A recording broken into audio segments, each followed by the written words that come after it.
Welcome to Fix It Home Improvement, covering projects that every homeowner should know and great products for home and garden. Hi, I'm JC, and this is where we share weekly home improvement tips. I'm here with my co-host, Cindy. Hello, JC. Hi, Cindy. This week we're going to talk about scroll saws, and we'd like to thank Create Nickname Please from Canada for a 5-star rating and review on Apple Podcasts. We appreciate the reviews. We'd also like to thank Player FM for featuring us on their podcast app. And their Player FM app helps you find podcasts that you'd be interested in. They have over 20 million free podcasts. And they also have a premium subscription option that unlocks special features. The app has a sleep timer. You can adjust the playback speed. It can skip silence and reduce noise. And you can check them out at player.fm. That's player.fm. Or you can download the app to any smart device. In ancient Rome and Egypt, craftsmen used fine knives to make carved wood cutouts to decorate furniture and create artwork. In Germany, in the 1500s, narrow saw blades were developed for a fret saw. And this is a hand saw with a C-shaped frame. It's similar to a coping saw. Mm-hmm. And this was used to make intricate designs in wood. Some of the first scroll saws were invented in the 1800s and were operated with either a hand crank or a foot pedal.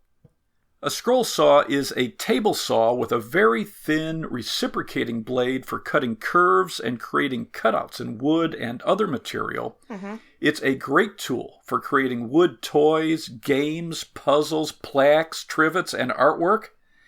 And if you're interested in a hobby or you want to start woodworking, you should check out some of the things you can make with a scroll saw online. There are a lot of different books and patterns and projects. Right. Do you have one?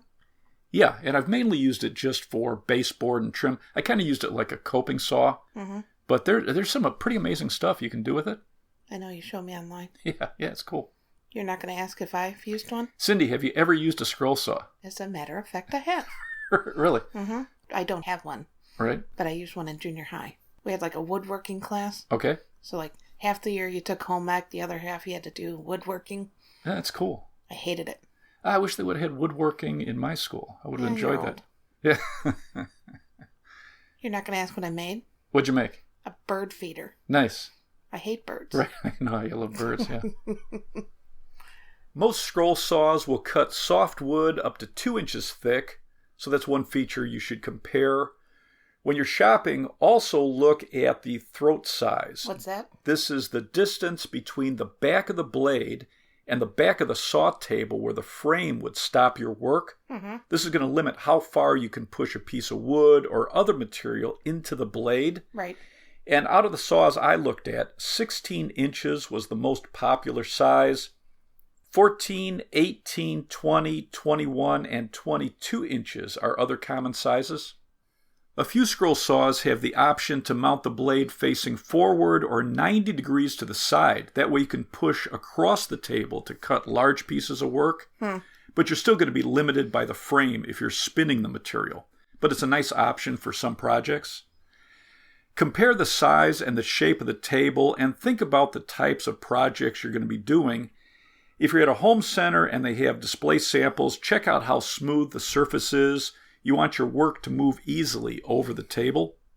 When you're looking at the controls, compare where the power switch is located. When you're working with a scroll saw, making tight turns in wood and other material, you're going to break some blades. So the power switch should be easy to reach to stop the saw from damaging your work or causing an injury. Some saws have a foot switch, so it's an easy way to turn it off. You should have variable speed. All the models that I looked at were variable speed because depending on the material, the thickness, and the type of blade you're using, you want to be adjusting the speed of the blade. Usually high speed for softwood, slower speeds for hardwood, metal, and plastic, and it should be convenient to use. Right. The most common scroll saw has a parallel arm design. You have 2 arms holding the blade, 1 arm above the table and 1 arm below it. A parallel linked design looks very similar, but it has more pivot points. The ends of the arms create the reciprocating motion. This is going to help reduce vibration and noise. With the parallel arm models, a heavy cast iron table will reduce vibration more than an aluminum table. The upper arm can be raised on some saws, which makes it easier to change the blade or feed the blade through a hole to make inside cuts. If you're going to be doing a lot of projects with inside cuts, toolless blade change is very convenient. Some saws require a tool to replace the blade, or it may be toolless and have a tool for the bottom clamp, and that's going to make it easier to tighten and loosen because of the tight space under the table. Okay. One of the complaints I read on models with toolless blade change is the mechanisms can wear out faster than clamps that require a tool, but I read these comments on a couple woodworking forums, so these people are probably using the saws a lot more than the average person. But most of the comments I read, people seem to prefer the toolless models. Okay. Saws can accept pinned or pinless blades, or both. Pinned blades have a small pin running through the top and the bottom of the blade. The blades are going to be thicker and wider than pinless, and these are good for thicker, harder pieces of wood.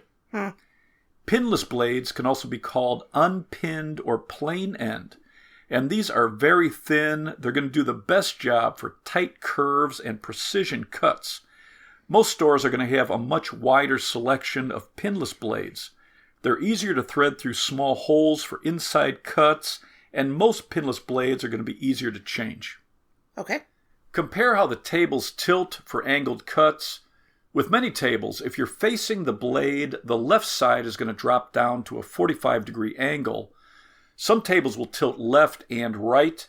One model I looked at tilted 40 degrees to the left and 45 degrees to the right.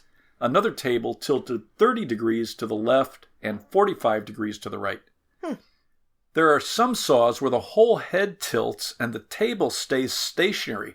That way you're moving your work on a level surface and you're going to get more control. Saws that have a slot on the front of the table allow for quicker blade changes. You can pull the blade straight out towards you. Good to know. You're going to have some way to adjust the tension on the blade. Many saws will have a knob or a lever at the back of the top arm, although some saws have the lever above the blade so you can adjust the tension. Compare the dust blower. This is going to keep sawdust off your cut line that you're following with your blade. It can be stationary or a flexible tube. A flexible tube is going to give you more control. Most saws are going to come with a dust port so you can connect a hose from a wet-dry vac and collect the sawdust. Oh, that's nice. Yeah, it's a nice feature if you're going to be using the saw a lot or for a big project. Above the table, around the blade, you're going to have a hold-down foot, and that's going to prevent your work from lifting up off the table. If you're comparing models that are on display, it should feel sturdy and be easy to adjust. Some models come with a light, which is helpful.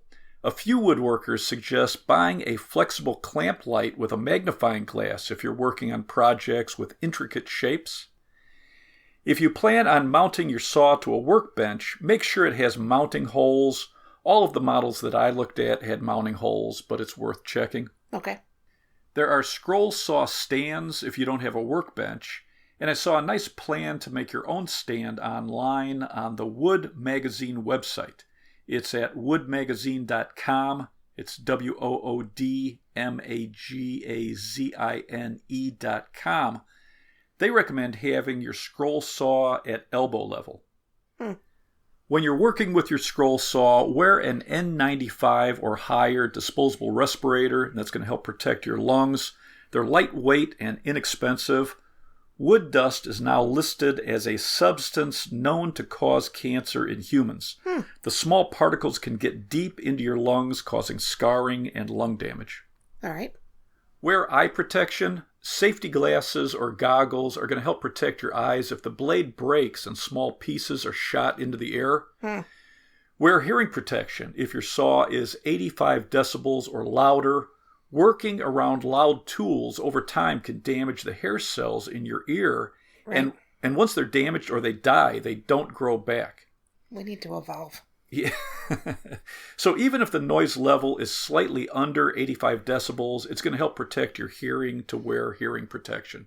Okay. Don't force your work into the saw blade. You want to move slow because the teeth are small and the blade is thin.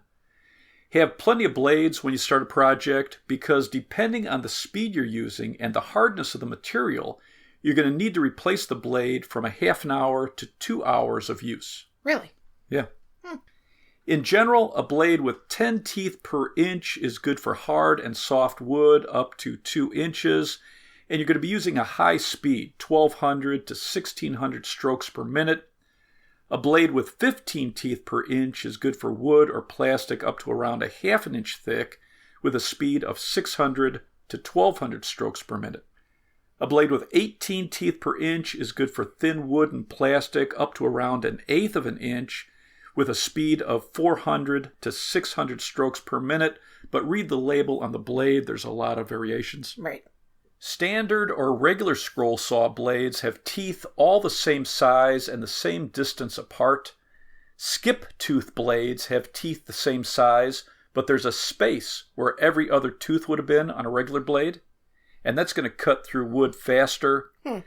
Double tooth blades have a larger space between the teeth, and they also cut through wood fast. Reverse tooth blades are like skip tooth blades with some reverse facing blades at the end, and that's going to help prevent splintering, but there are other versions with different tooth spacing with this style, so check the package.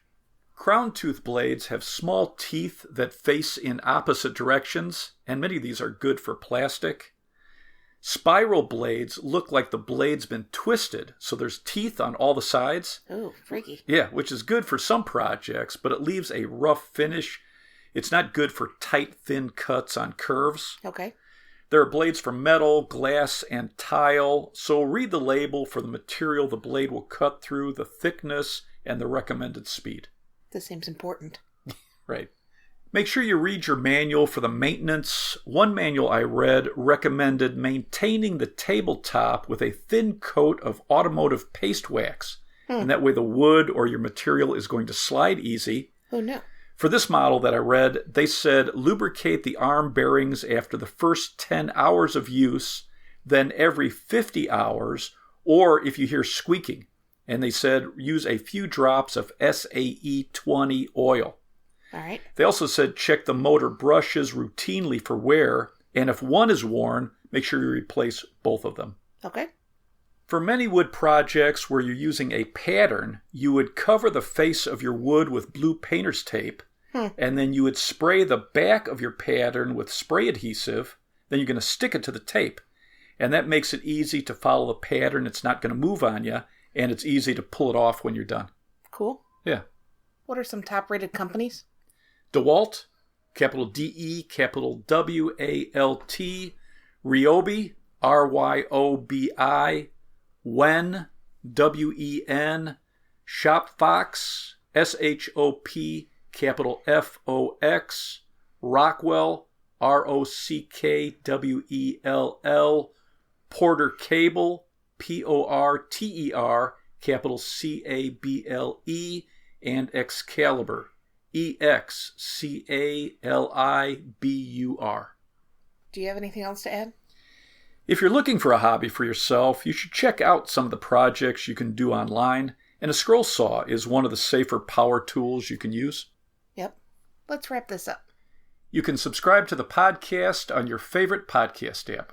If you enjoyed it, please leave us a review. You can check out our home improvement videos on our YouTube channel, Fix It Home Improvement. And you can subscribe to that as well. You can download our ebooks, Home Improvement Solutions, What Every Homeowner Should Know, books 1 through 13, and soon book 14 on Amazon. If you enjoyed it, please leave us a 5-star rating and review. You can email us at fixitpodcast@gmail.com. You can follow Cindy on Twitter at FixItCohost, and you can follow us on Instagram, Fix It Home Improvement. Thank you for listening. Talk to you next week.